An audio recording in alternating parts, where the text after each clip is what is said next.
Welcome to Ab Initio. An engineer can be a teacher, doctor can be a teacher, or an MBA graduate can be a teacher, but only person with realization that he or she is creating the difference, bringing the change, and working for and with future of the world can be a good teacher. So today we are discussing importance of teachers' mental well-being in order to achieve sustainable development goals in educational institutions. So just to give you all background, the sustainable development goals are the global blueprint of action for sustainable development by UNO. So there are 17 goals initiated in 2015, targeting the most important issues in the world and aiming to reduce or eradicate poverty, hunger, and inequality, as well as environmental degradation, all that. So providing quality education is a fundamental step towards sustainable development in order to raise awareness and give everyone the opportunity to learn, regardless of gender, origin, and income. In today's world, higher education institutions have a wide array of disciplines, right? They can have a great impact on sustainable development through research, innovation, education, and organizational decision-making, etc. So indeed, it can be said that the SDGs will not be achieved without proper implementation of education system. So I believe healthy teachers can create great school environment in educational institutions to achieve everything what we spoke about so far. Hence, focusing on teachers' mental well-being needs to be integral part of the SDGs. So that is what I always believed and working towards it. I have Jamie with me today, founder and CEO of Health at Global. Welcome to Ab Initio, Jamie. And want to know more about you. Kindly let me know on the areas that you are working. My name is Jamie Fiorucci. I am currently living in Uganda, which is a major change from Kansas in the United States, where I spent the majority of my life and my career. I started in education 14 years ago in higher education, focusing on high-risk, low-access populations that struggled with a lot of mental health barriers in terms of success of completing their goals and completing their programs. And ultimately, their challenges became the instructors' challenges and became the administrators' challenges. So even before COVID, either a barrier or an accelerator to the achievement of educational goals. And I learned that very early as I entered higher education. I spent about 12 years working in the private sector, primarily in healthcare education. And we're going to share some of the similarities today because there's a lot we can learn from healthcare models around how they treat patients as whole people. We miss out on that a lot in education because there's so much to do. We're focused on the outcomes of getting through the day, but there's a lot from healthcare models that we can bring in to learn and to treat our educators as a whole person. So that's going to be kind of an experiential topic that we discuss. And my move to Uganda was largely driven by COVID. My husband is a native Ugandan, and we decided it was the right time for us to make a change and to get out of the private sector. We started our business, Health at Global, which is focused on making healthcare and education accessible, affordable, and equitable to anyone who wants it. It's really focused on global learners. Most of our clients are in India, the UAE, the Philippines, areas where a US model just wouldn't work for them. And that's the focus of part of our business.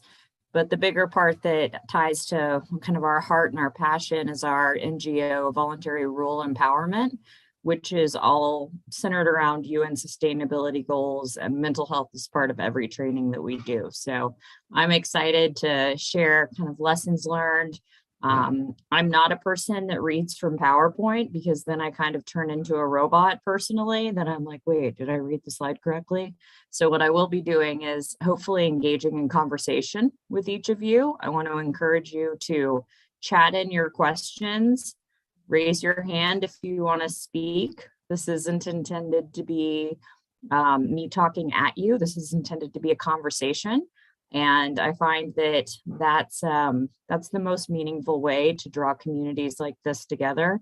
I'm not going to pretend I have all the answers. I'm going to share my experiences with you, and I hope that you'll do the same. Thank you. Thank you so much, Jamie. Okay, so now probably I will just directly, start with the topic. I was just waiting if a few more people are joining. It looks like they know that it will be on YouTube in some time, so they can watch in their free time. Okay, so before going ahead with the the topic, I would like to hear from you. According to you, what is sustainable development goals, and probably how it is, both these aspects are connected, teacher and sustainable development goals. So we talk a lot about sustainability in everything that we do. And our mantra for community work, whether it's with a school, a healthcare facility, the team we've trained to dig wells, the hope that we have, the end success measure, because when you're starting a project, you should always have the end in mind. What does it look like to be truly successful? And for us, success is sustainability, meaning that the communities no longer need us anymore because we have educated them, we have empowered them, and we've given them the tools to solve the problems that exist. Some of those being mental health driven, some of those being lack of community resources to actually implement their plans.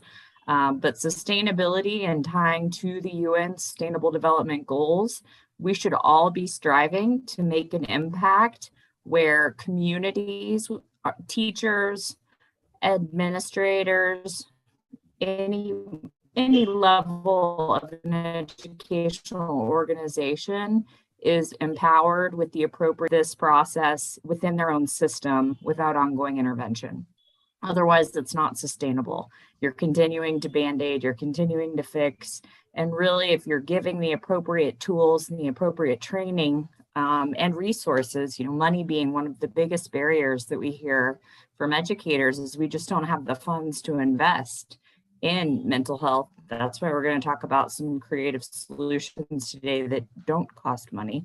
But really empowering these educational institutions to take control of this process, that's true sustainability. And that's our goal for every project we lead.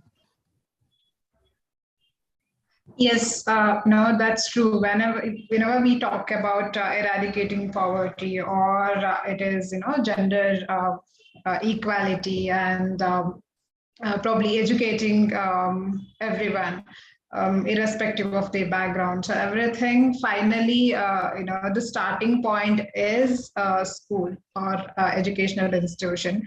So that is why, as you mentioned, it is very essential or important.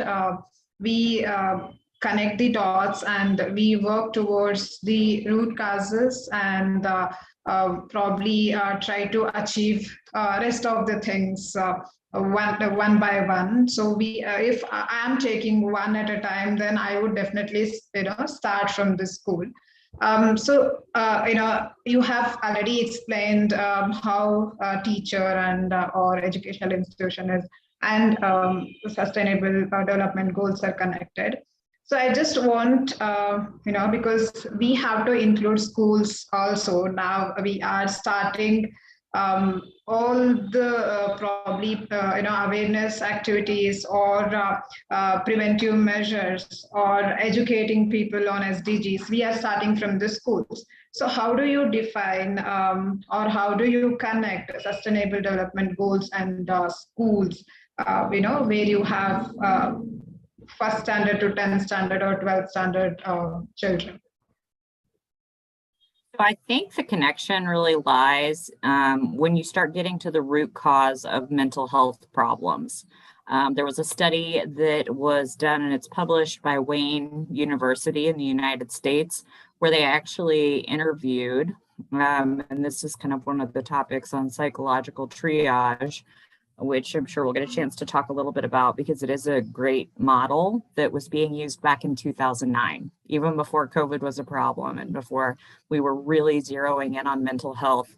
Wayne University said, wow, we're noticing that there's a decline in quality of education, which they were attributing to depression in their instructors, and then subsequently the impact it has on learning. So through an evaluative process, they were able to really dig into what are the reasons that these teachers are experiencing depression, question one, and then what are the reasons as well that students are underperforming, and that's how the two tied together, because they really are interwoven. If you've got a teacher that isn't mentally well and identifies as being depressed, statistically, they were able to prove that they're less likely to engage in total classroom learning, meaning they're getting everyone going together. It's an engaging, safe environment. They're less likely to engage in warm and empowering greetings with their students. I saw a video recently of how an instructor in China had a wall card where every student would come in and tap how they wanted to be greeted that day. Some were high five, some were a hug, but meeting students where they are. That wasn't happening in this model that they were looking at because the teachers were experiencing their own mental health struggles, which were negatively impacting the student experience. What they found through this interview process, and I do have a document, Pooja, that I'm going to share with you in case anyone wants to implement these frameworks. These are open source because they've been published by educational institutions for research purposes, so anyone can go use them. But they created a rubric and interviewed both the teachers and the students. And what they found were the causes that were driving the disassociation and depression in teachers were almost the exact same as the ones that the students were experiencing. That was poverty, that was uncertainty in their home life, that was lack of access to sufficient food or resources. And this was in the US. This was in a first world country. When I talked to our students in Uganda, we live very rural. It's considered ultra poverty. People are making less than $1.25 a day. Somehow they're happier. It's interesting. Africa's interesting like that. A lot of them are very happy with nothing. But one of the things that we've found in, whether it's first world in this example or third world, the mental health triggers and root causes all tie back to what the UN sustainability goals are set out to solve for. And so idealistically, if we envision utopia where we have eliminated poverty, everyone has access to water. When we think about sustainability goal number 16, where this is the one that kind of touches on the educational institutions around peace, justice, and strong institutions that are inclusive for all. If we accomplish this utopia, then it would reason that this study would have a very different outcome. But what they found were the root causes for the depression and the underperformance in the children as a direct result were tied to the same root causes that the UN sustainability goals are out to solve for. Yes, because, if you look at SDGs, third goal, which talks about health and mental well-being, always it is read as health and mental well-being of students. This I have seen even when schools and colleges talk about SDGs, which is for 2030. So whenever they talk about this point is always explained as health and mental well-being of students. It is actually not limited to students when we are considering SDGs, because it is we have to consider every part of the school or educational institution, or probably every person across the world. But when we are talking about bringing in change in schools, it is absolutely inclusive of everyone, each and every staff member of educational institution. Because when they function normally, when they function happily, probably we will be able to create happy educational institutions or happy places for children to learn. And probably that can lead to a lot of changes, and that can create a lot of difference. That is what I was thinking when you were talking about this connect, because this connect is missing when we are interpreting that particular goal, third goal of SDGs. And now I'll come to main topic of today, that teachers' mental well-being is integral part of in order to achieving or to achieve SDGs in schools or educational institution. So what is the importance of it, and what are the measures that we can look at? So that, if you please elaborate. Yeah, so I think I touched a little bit on the first one a second ago, which is the direct correlation that teachers that are not well produce student outcomes that are not well. And that has been measured in the US. There's been a 76% increase in suicide for individuals under the age of 18. Now, suicide can happen for many reasons, but this has been just since COVID was implemented. I think the other component here is the disconnect between administration and teachers. If they don't have a formal protocol and process in place to pull these perspectives together. There was a study that was done where 71% of administrators believed mental health is our top priority. We care about our teachers. We are making sure that they're taken care of, where when you interviewed the same group of educators, only 24% had seen any action or even a conversation that tied to their own mental well-being. And that creates a true environment where we're not coming together with a systems-based holistic approach to address the educator, and we're ignoring the implications that the educator's mental health challenges have on the educational system as a whole. So I think that that's the first place to start. And there's a country that's doing it, I think probably, or a region that's doing it better than most right now in terms of really focusing on it. So that was what I wanted to talk a little bit about. And the UK model for the 6 C's is what they refer to it as. Makes it really easy to remember and really easy to kind of think about, how do I actualize this in my own environment? We've actually used these principles in Uganda because it was like, wow, this is very easy to explain to students. This is easy to explain to teachers. And this is the starting point of a conversation, because I don't think there's anyone on this call that would say that the stigma around mental health has gone away. It hasn't. If anything, it has loaded up and gotten worse for teachers. I interviewed about 5 different educators prior to this call and talk today. And there's one particular quote that I wanted to read to start with, because I think it really kind of paints the picture well. And I am going to read it so I get her verbatim correct. She is a teacher in the United States. Her name is Beth. And I'll share some of these as they kind of make sense to the topics that we're discussing. But her commentary was this: in my experience, I have found teachers are given a lot of platitudes. Remember self-care, but here are 10 more things to do. Mostly people just want us to shut up and get back to work and work harder.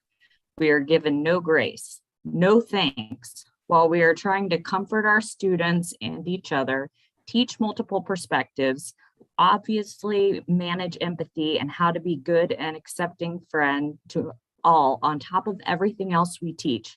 We are being screamed at for not trying to indoctrinate kids. Most educators feel we are darned if we do and darned if we don't. Getting kids back to school was never about education in my eyes.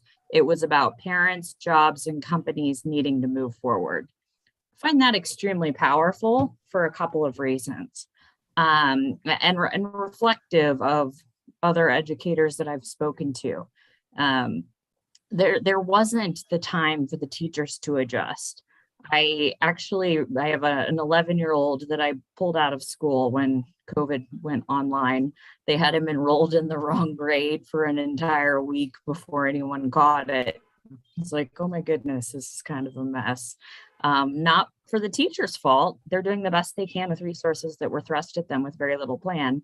But, I can relate to some of these experiences as we launched into homeschool while having a full-time job and trying to balance it all.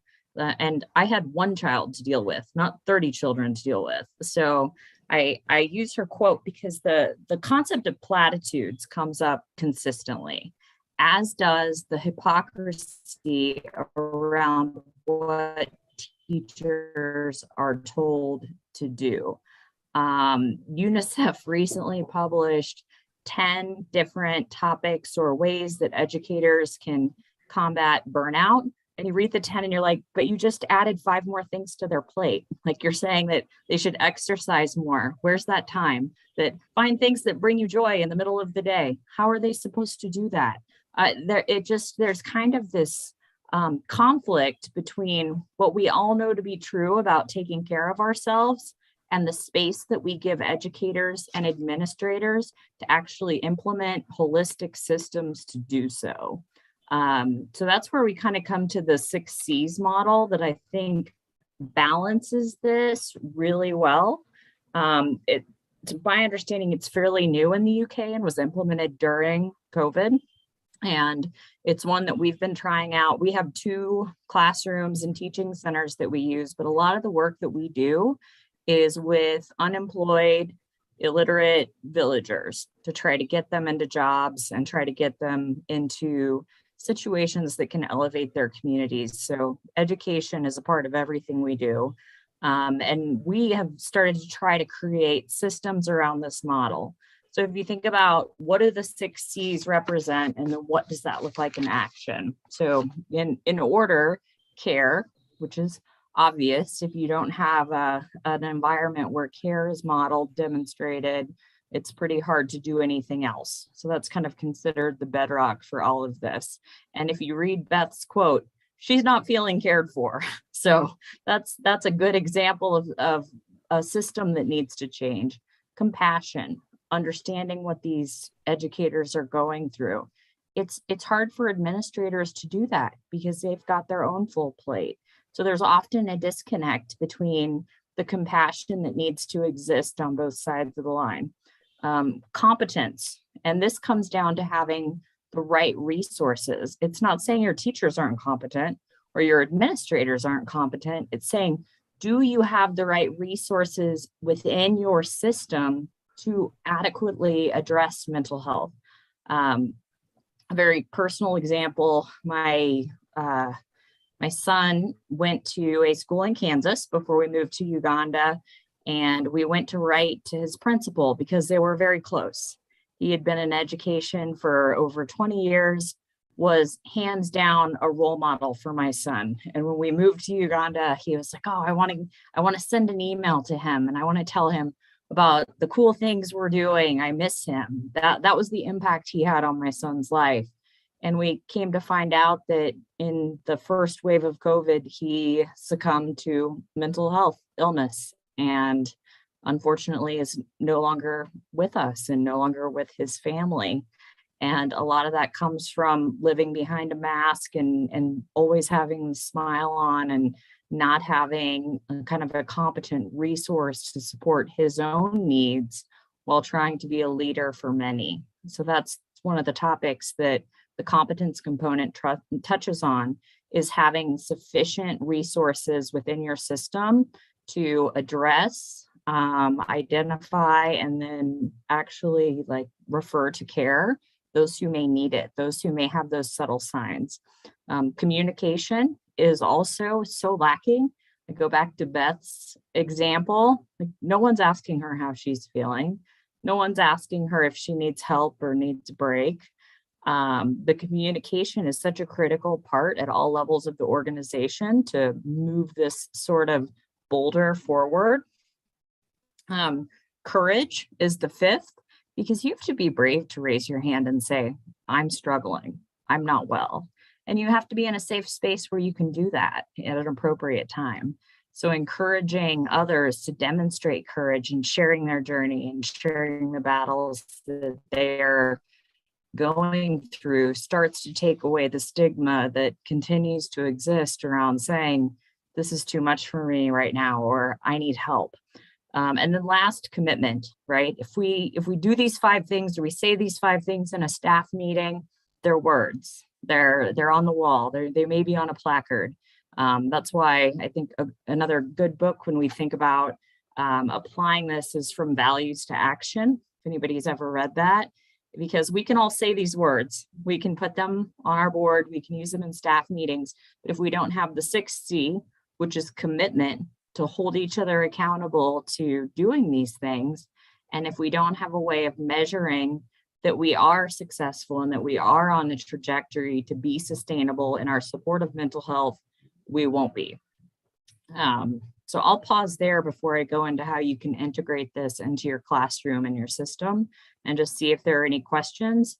But that's the UK model of like the 6 core principles that kind of lead into an action plan that drives behavioral change, and that should open the door for people to not have emotions like Beth expressed.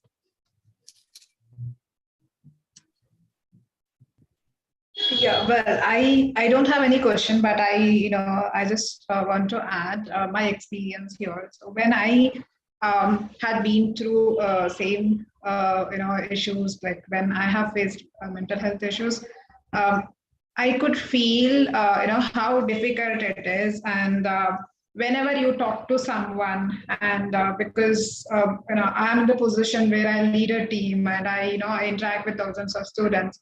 When I am going and talking about my mental health issues with somebody, you will always have people just giving you random suggestions, saying that you just take a break and you go on a vacation for 1 month, and you have been doing this for years and years. You have a lot of responsibilities. You cannot all of a sudden take a break and go on a vacation. And they just say that there is this I think miscommunication, or people always think stress and mental health issues, or if depression is always same, it is not. So teachers also, I have seen my colleagues or my friends, they always are hesitant to talk about if they are actually facing depression or any other mental health issues. It is always that they try to put across as just they are too busy and too stressed. As you said, if many people talk about this, if many people are accepting that, yes, I am going through this, then I think that stigma attached we can remove, and we'll have many people coming forward and asking for help.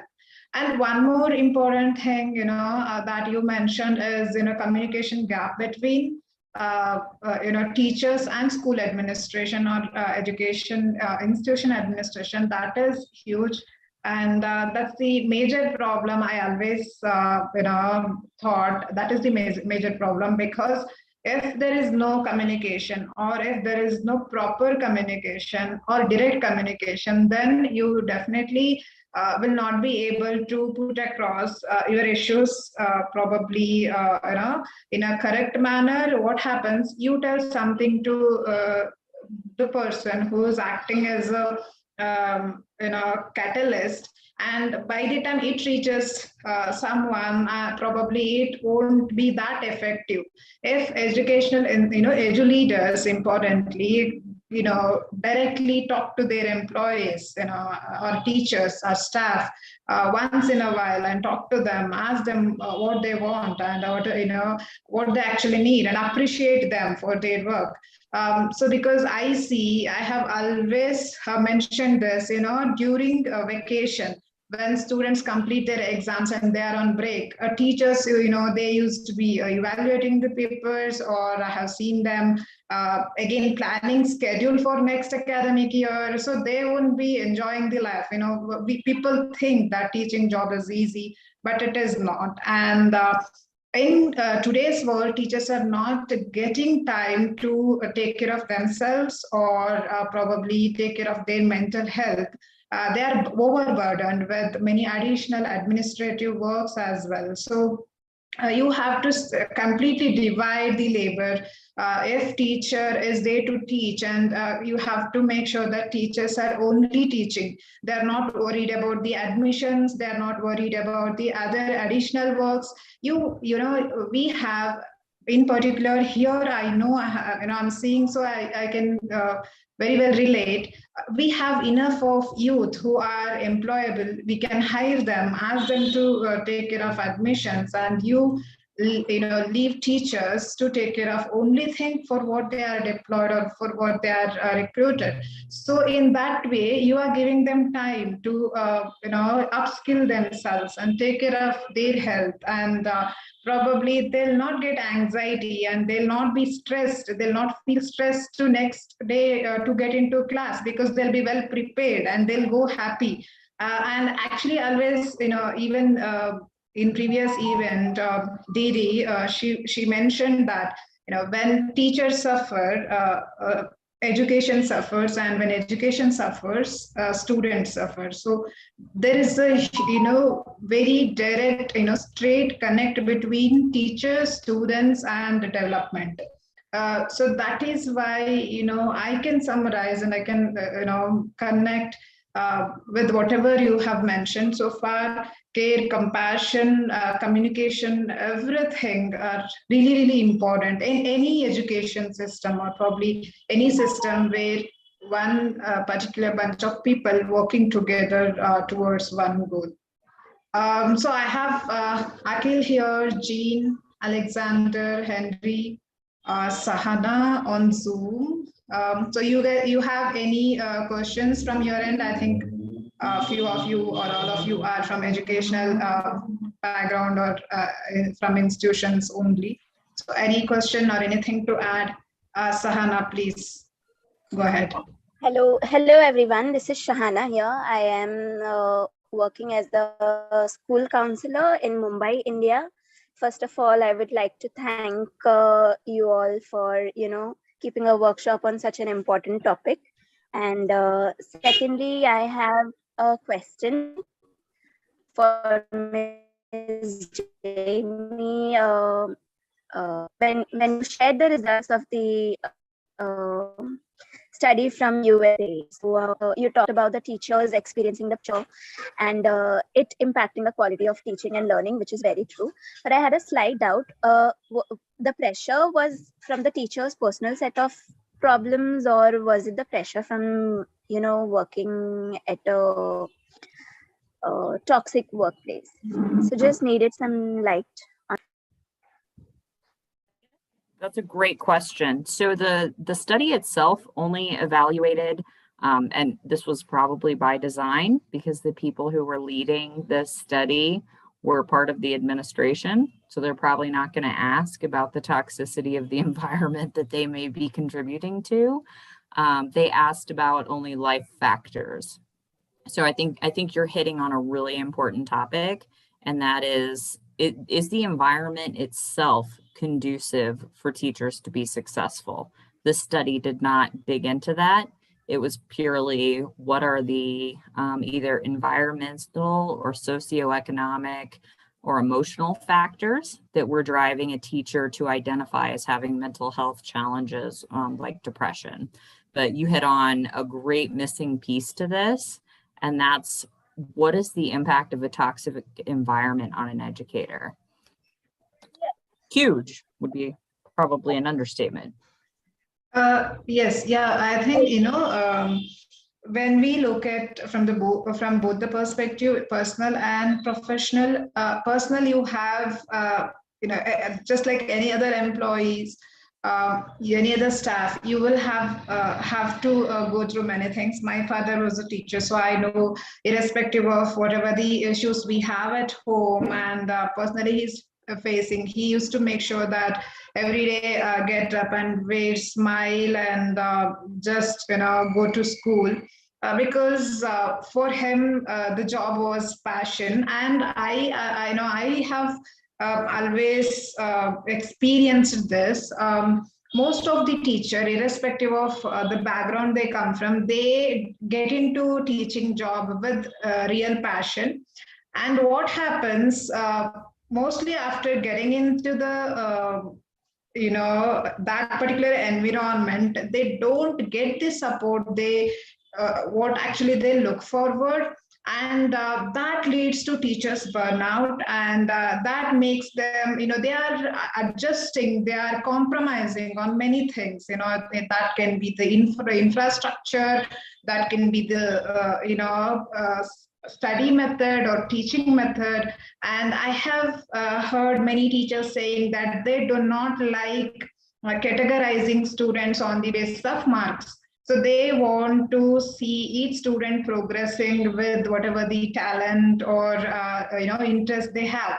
But unfortunately, our education system is completely different. It is not in line with his or her vision. So they have to compromise. They have to evaluate the student who they very clearly know is very smart, very good in something else, but have to mark him on particular subject and fail, mark him as failed. So that is where they are working against to their own will in many areas. It is not only with respect to marking the student, in many other areas, you can see teachers want to give an opportunity, but in administration there is a rule that a student with educated parents or student with this much income with from this particular income background and student from this particular community, you have many restriction. And with as a teacher who is teaching equality, who's teaching that boys and girls are same, and all religions are good, and you are teaching everything good. And when you are teaching something, practicing something different, obviously it adds a lot of stress, emotional stress to you, and you know that you are compromising, and all along with this, you are compromising on your earnings as well, because I think teacher or teaching job is probably overrated or probably treated as superior, but teachers are underpaid. You tell that teachers are God. In Kannada, there is in Sanskrit, it is actually, we have a shloka, we call it verse, which is Guru Brahma, Guru Vishnu, Guru Devo Maheshwara, Guru Sakshat Parabrahma, Tasmai Shri Guruve Namaha, means it says that Guru is equal to God. So that we have kept teachers at that level, but teachers are underpaid. Teaching job is underrated actually when it comes to youth. You ask, when we are all in schools, if teacher ask or parent ask us what you want to be, once when you get into graduation, or once you complete the graduation, probably all of us would have answered that we wanted to be teachers. But how many of us willingly take up teaching job after the graduation? How many of us work towards teaching as a career? It is very less. If you look at the percentage of people or percentage of children in current scenario, 70% of them or 80% of them look at different career aspects just because of placements and other monetary benefits that they get. That is actually unfortunate. And teachers are creating producing engineers, lawyers, doctors, but the one who teaches everyone is getting paid less. And probably that also adds lot of mental burden because you have a lot of things to take care of. And we say that money is not everything, but obviously it is. It has that power to control your mental health unless you become a monk and settle somewhere. So that is there are many other issues I can talk about with my personal experience. So that is why as Shahana mentioned, it is true. And her doubt is, is it only a personal issues that are influencing? No, I can guarantee it that there are hundreds of other issues that are straightly affecting teachers' mental health, and probably any educational institution which is taking care of teachers well will be able to have or produce a really good set of quality students. And when I'm talking about quality, it is not about all India or your country ranks that students get. I'm talking about quality students with care, compassion, who live and let live. Yeah. Yeah, Yes, Sahana, I JB. think you hit on something else that's really become a problem, and more so in COVID, and that's the concept of toxic positivity. That is what I hear about constantly talking to educators, and that is extremely damaging. To tell a teacher that, oh, everything's going to be okay, you'll get back on your feet, tomorrow will be a better day. But what if that's not true? What if it isn't? You have just essentially dismissed the emotional moment you had, an opportunity you had to bond with a person who is placing themselves in a vulnerable position, because it's easier to just say, it'll be fine, when you have no factual basis that it'll be fine unless you dig into a conversation with that person. And that's something that I think really needs to change in the education sector as well. I've personally heard it more times than I can count while working with students and educators, where someone brings a problem to the table, and if the person makes eye contact, it's like a step forward. And then if they actually take that opportunity that's being extended to them to listen and to engage and to take that time, that's a gift. But not very many are doing that right now because they're moving on to task management as opposed to focusing on the educator as a whole person. And we refer to it as whole person care. And that's one of the concepts in our teaching centers, as well as in our healthcare centers, that if someone tells you something's not okay, that is the red flag to start a conversation. And if you aren't equipped and you don't have the time, this is your opportunity to find someone who is. And that comes back to competent resources. As a counselor, you have yeoman's work to do. In my son's school, there were 500 students to one counselor. And that person was responsible for the emotional burden of those 500 students, the behavioral burden of those 500 students. And I would venture to guess no one ever asked her how she was doing. And I would venture to guess that she wouldn't step out and say, hey, I'm not okay today. And that's such a missed opportunity, and something that societally we have been conditioned when someone brings a negative emotion to us to just say, oh, it's going to be fine. I mean, recently my husband had a heart attack and I'm 7.5 months pregnant. And the amount of people that told me, it'll be fine. It's like, you don't know that. Are you a cardiologist? What are you talking about? Don't tell me it's going to be fine. This is an opportunity for us to start a conversation. And the same happens in our education facilities so often, because the person who is being given the gift of listening is just moving on to the next task, is moving on to it's fine. And I think, Sahana, that's hitting on part of the problems of the toxic work environment, because then your educators, they don't feel heard. There is no support system in place for them. There is no structure. I'm sorry, go ahead. Yeah, Shana. Right. I mean, all the things that you all both shed light on was very, very important, and it has given me a clarity. So thank you so much. Thank you, Shahana, for participating.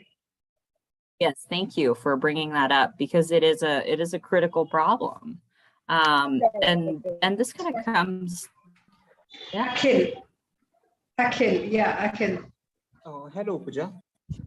One major question is what is the difference you're facing any problems or anything in between the online educations and the offline educations in both countries, India and as well as US as well as. So please let me know in both of your experience. Yeah, Jimmy as well as. Yeah. So there's a couple of things. So my partners in India are all higher ed. So they're all kind of college students. And one of the biggest challenges that we were experiencing in India compared to the US was the exact same problem. It didn't really differentiate, and that was the adjustment to an online environment. No one in the world was prepared to take the way that we know students learn best, which is active engagement, whole class engagement, movement that's meaningful, things that really kind of pull and enrich an educational environment together. When we put second graders behind a laptop and expected them to have the same quality outcome, that was not reasonable. And what we actually found with our higher education learners as well, that were specifically in our nursing programs, is the same problems existed because we moved them from being in a classroom, applying their skills hands-on, where a lot of our learners are kinesthetic learners that need to actually be involved in the process, see it, touch it, feel it. And we moved them to simulation-based learning, where instead it's like the equivalent of a computer game. They did the same thing with K through 12 students in the United States. And the completion rates for these projects were abysmal. And the actual assessment methodology at the end of the course, in terms of have you demonstrated mastery, was even worse. So you were dealing with this battle of how do I hold students accountable, whether that's higher ed or whether that's K through 12, how am I holding them accountable in an online environment? I went for the few days my son was in online learning, he was in third grade at the time, all I could see in the chat were people talking about other things, being completely distracting, people are in and out of the frame. It just creates an environment that isn't conducive for how most people learn and what a classroom truly brings in terms of a sense of community. I think the second piece that it was equally impactful for both, we work with a lot of lower income, high risk students with our health ed products and program. And that's by design. Like, we wanted to design something that wasn't for people who could go to the top school and be successful, because I'm a big believer that anyone who applies their mind, their heart, their passion to a topic can be successful. And that's how we designed our products. But they were intended to be adjunctive resources for someone in an actual classroom. And once that was moved fully remote, like, the outcomes were completely different. Does that answer your question? Great point either. Maybe I would add something up. Thank you, Alexander. Excellent. Hi, Yes, Jimmy. Hi, Alexander. Hi, good morning, everyone. I've been enjoying the show. Sorry, I cannot show my video because of a little problem that I have in my face. I'm sorry. But yes, That's I'm fine. enjoying. As a matter of fact, mental health is one of the major challenges we have globally. And, I like the fact that the UN has just come together with these sustainable development goals that will help us globally. I must say there have been repeated calls to include mental health in the sustainable development goals, which we all know, arguing that progress in development will not be able or will not be made without improvements in mental health.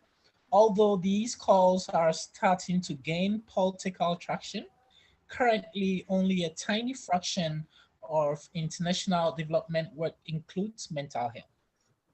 And a social determinant framework may be useful in incorporating mental health into sustainable development because it promotes a multi-sectional and multidisciplinary approach, which is the cornerstone of good development practice. And so we are all lucky. We need to do our best. We need some approach to get this going. We need to walk the talk. As teachers and educators, we need to watch and work together to let this dream come true. Two approaches are suggested to make mental health a part of sustainable development. One is to integrate mental health into existing developmental programs to promote social and economic environments that prevent mental health problems.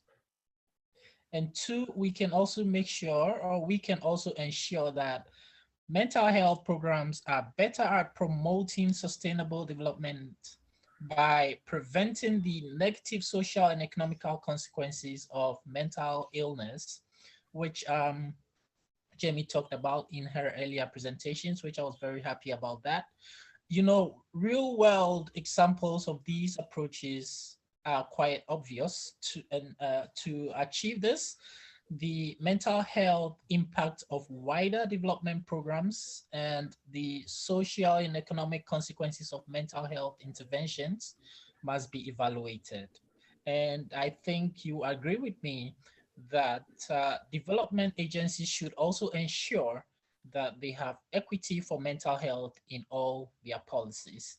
And investment must also be increased for those mental health preventions, for the promotions and as well treatment programs which have the greatest impact on sustainable development.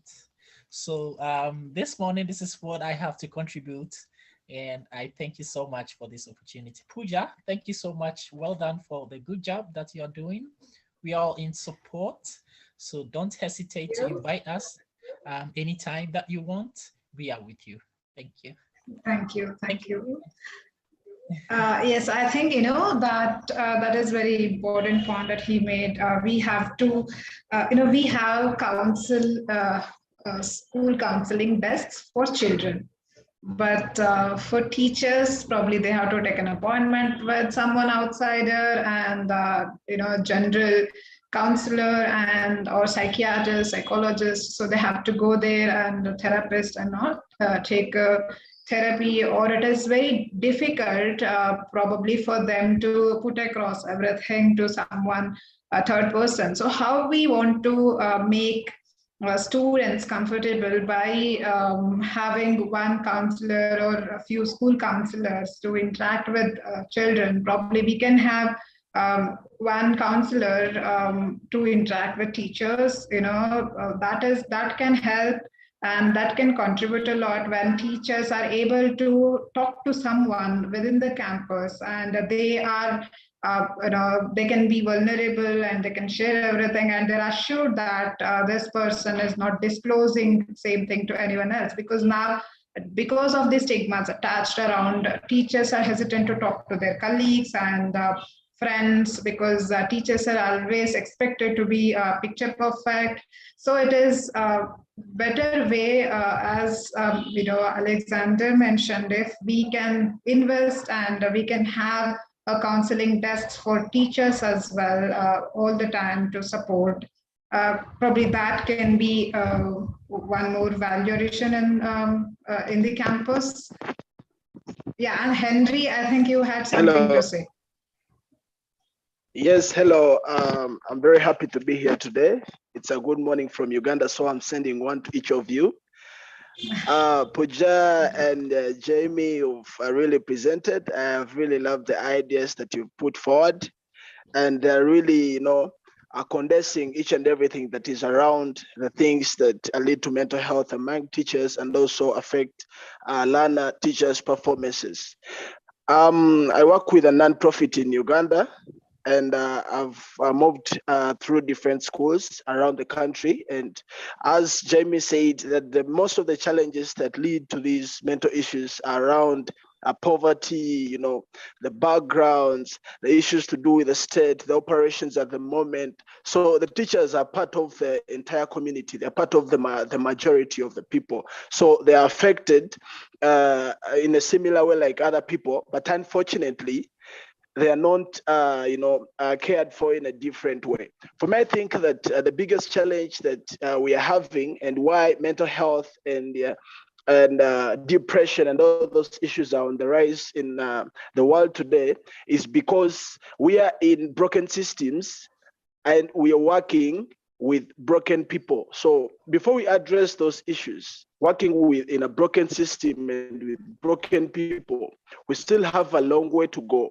We shall have people sit and at the end of the day fail to realize our agenda, because when you look at the people who liaise on the state, the people who discuss on behalf of the teachers who are at the bottom, they are not on ground to see what is really going on in the lives of the teachers. There is very little participation. So we are with broken people who are working to see that things get better for the broken people. So that's the biggest challenge that I'm seeing. So if Jamie can help us see how we can do these reforms, see how we can have good people, be in the right positions, people who are mindful about the situations of the teachers and the learners, and also who are much more thoughtful about the sustainability of the country and the entire global village. Yeah, if we can address such an issue, I think we can hit a milestone. Thank you very much. Thank you. That is a great topic to dig into, and it leading with the end in mind, it also addresses what Alexander brought up around multidisciplinary participation and needing more funding. I have a personal belief that the reason that funding does not exist in very many places for mental health specifically is because there has not been enough research done to demonstrate the outcomes of investing in it. It's a basic principle of grant management, financial management, whether a business succeeds or not, is the return on investment of those dollars that were placed into the mental health of instructors. So I think that, Alexander, to your point, we have to change that, because there are so many metrics out there that we could tie to investment in mental health. And until we do that, it's going to continue to take a back seat to things that have measurable outcomes. So that's one thing that I think we need to change. And I'm going to dig into that a little bit more here in a second. To get to Henry's point, and welcome from my home country, Henry. Now, thank you for joining from Uganda. I am in the villages, and we work in the schools. We're highly active, and I could not agree more that you've got broken people that are responsible for the lives of broken children. Uganda had the longest lockdown rate in the entire world. There was no school for 2 years. It had devastating effects on our young girls, particularly. There was a 17% increase in teenage pregnancy, and most of those girls will never return to school. We work with a lot of them on skilled trades, safe home births, these sorts of things. But Uganda is a case study in absolute bleak, broken instructors. They're currently on strike right now because they're being mistreated. They're being underpaid. Public servants in general have back pay due to them. I share that just because, Henry, what we do about it and the actions we take are what are most important. So I can tell you what we do in our programs and where we're seeing success and what we've learned. So the first one, I think, involves collaborative, aligned leadership model. but it doesn't happen in a vacuum. So meetings can be really valuable, or meetings can be absolutely worthless. It depends on how you engage with your educators and your stakeholders. But we have our weekly stand-up that mental health is a topic on the agenda. It is something that we discuss. How are people feeling from a student perspective? We've got a list of just general check-in that we do where everyone goes around and kind of shares an experience or shares something personal that happened in the week before in the classroom or in the hospital center. We bring multidisciplinary teams together for this. The person who leads our well team, the person who leads our agriculture team, this group comes together once a week, and we're talking about what are we seeing so that we're not operating in silos. I think that that's important in any sort of team dynamic. The next thing is this meeting is not isolated to just leadership. People closest to the problem usually have the best ideas. This is an open forum that we hold in our office where any educator, we have a care team that works in the hospitals. So your midwives, your nurses, your birthing attendants, everyone knows that this same date, this same time on Saturdays, we're holding this session. And this is your opportunity to come, to participate, to ask for help. And it's become a really safe space for people, and particularly people who are struggling. So bringing people that are closest to the problems and closest to the work to the table has been huge for us. Typically, I think how traditional educational institutions function, having been a part of one, is, I'm sorry? I agree with you. Alexander, Yes. yeah. Thank you. Because that's when I look back at the kind of the archaic model, is there was this hierarchy, right? The administration meets, they make decisions, they cascade it down to the teachers and the secretaries and the counselors. But we find that the opposite is more effective. Our best ideas come from the people that are closest to the problem. And those that are in leadership roles are there really more to listen than to direct. I say very little at these meetings. I'm a facilitator. That's all I do. But our goal is to get the people that are on the ground, that are having real experiences, seeing and feeling these emotions as the ones that are making the suggestions for change. The other piece that comes with it, the amount of great ideas we've gotten from them that are scalable, the amount of volunteers that we've been able to recruit for experience, to your point, Pooja, to alleviate some of the workload that is noise, for lack of a better reference, for our highest skilled educators and leaders.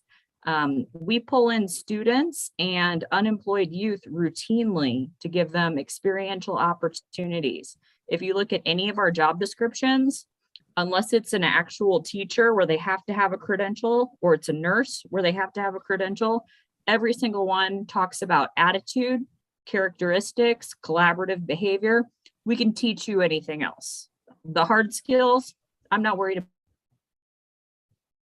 Come in and be part of a team, whether that's drilling a well or whether that's demonstrating how to give safe home births.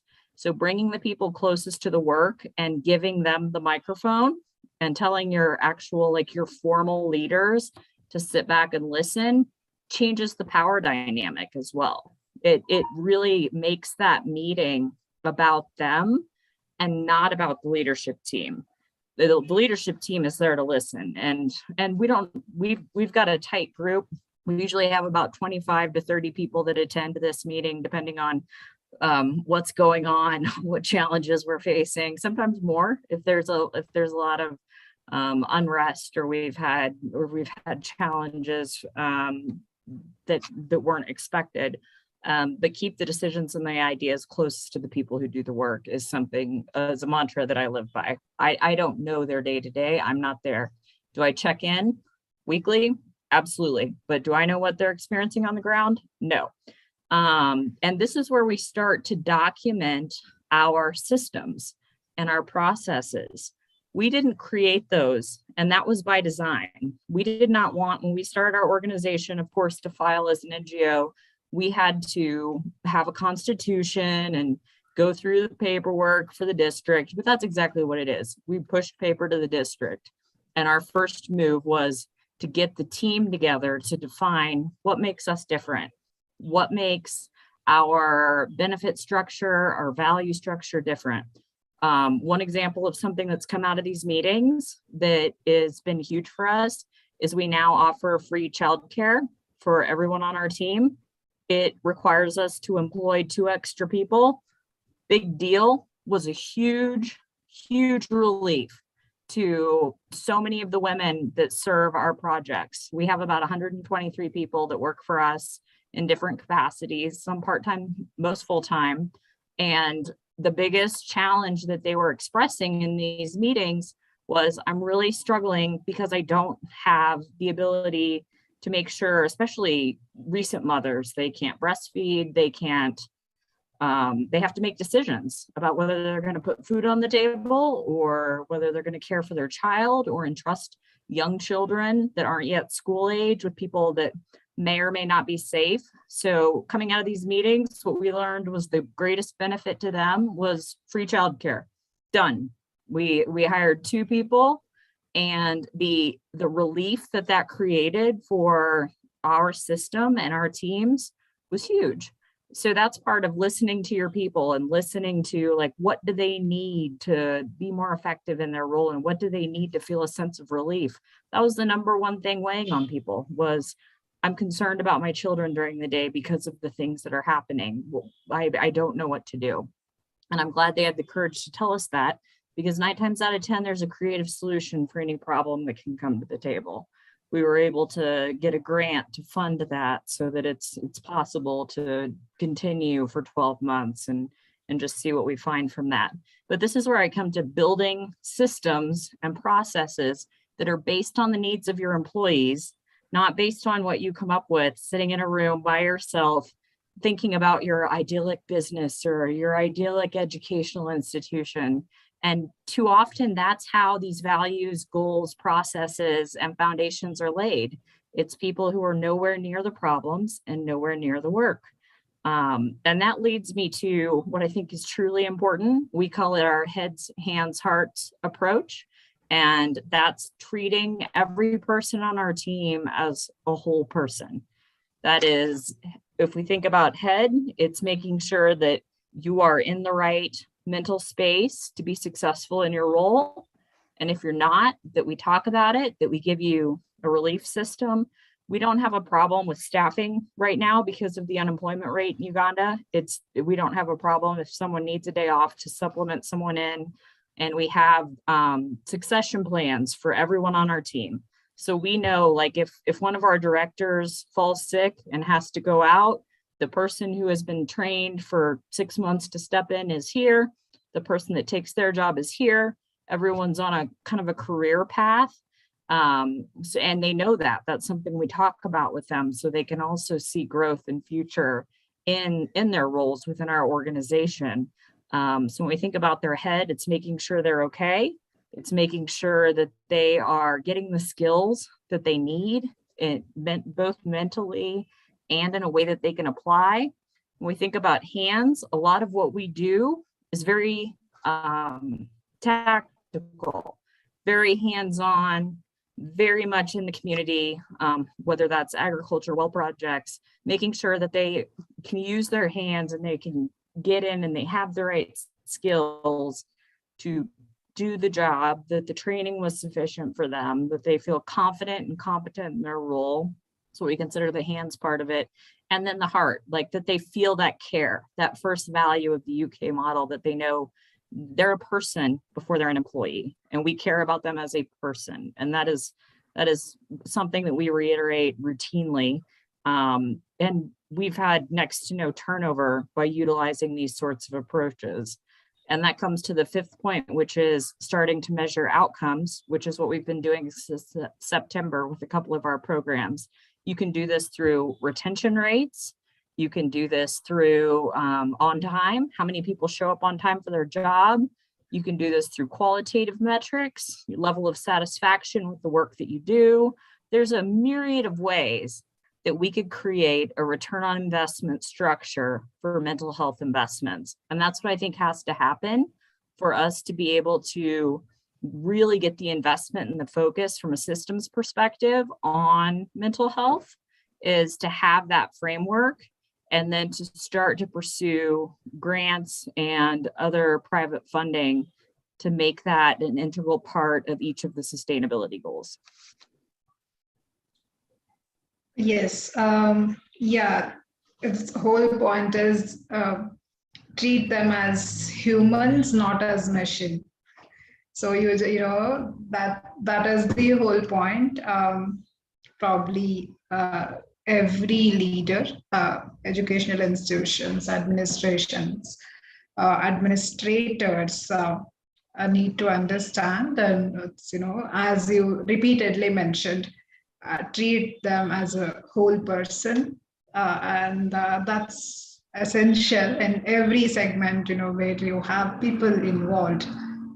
So that is why I always, refer this. If you are not using smileys, emojis, if you are restricted by using few things, and few things in the sense, it's like, if you are using emojis in email, it is called as unofficial, and you are asked to behave like a machine, how machine operates, how you have auto replies. So in that way, you cannot treat human being, and probably the day any employer understands that they are dealing with humans, and I think that day all these issues probably would stop. We are running out of time. We are, I think, 20 minutes we took extra, and still we have all of you with us, so that's so great, and thank you so much. Jamie, you have anything to sum up with to conclude? I'm going to send a document to Pooja that she can post as part of follow-up that just cites the sources. In case any of you want to use these techniques, also feel free to add me on LinkedIn. I'm always happy to collaborate, share our learnings, because we're better together. This isn't a competitive environment, and this is an area where I'll learn from you, you'll learn from me. Please don't hesitate to reach out. That's how we all grow. So Pooja, thank you for hosting.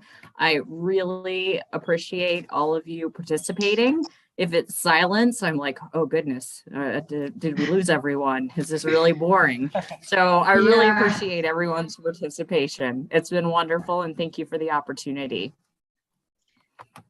Yes, thank you for being with us, Jamie, and it was wonderful, wonderful session. And I hope we have created some impact, and hopefully others, all of you can share with your friends and colleagues. It will be on YouTube in some time.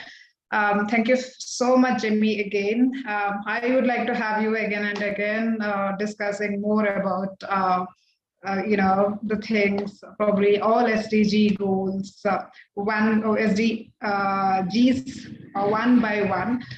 Thank you so much, everyone. Henry, Akhil, Alexander, Shahana, for being with us, and for being so participative audience. Thank you so much. Thank you. Enjoy your Sunday. Yeah, you too. See you all.